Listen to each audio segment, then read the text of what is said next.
গণতান্ত্রিক আন্দোলনে সবচেয়ে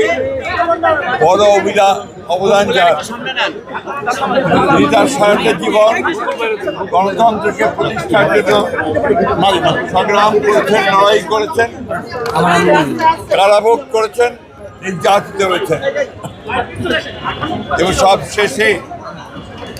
তিনি অসুস্থ হয়ে হাসপাতালে ছিলেন। আপনারা জানেন যে গত দুদিন ধরে তিনি আবার অসুস্থ হয়ে এবার কেয়ার হাসপাতালে ভর্তি হয়েছেন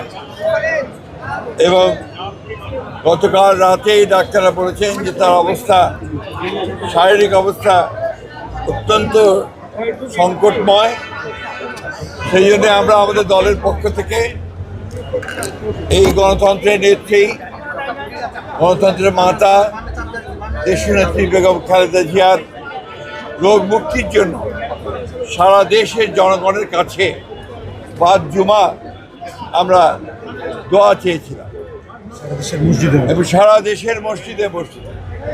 সেটাই আজকে আমরা এখানে এই নয়াপল্টনের মসজিদে নামাজ আদায় করে আমরা সবাই দেশনেত্রী বেগম খালেদা জিয়ার রোগ মুক্তির জন্য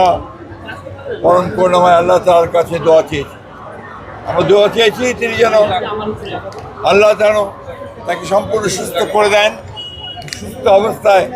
আবার জনগণের মাঝে ফিরে এসে তাকে দেশের মানুষের কাজ করার সুযোগ তৈরি করে দেন।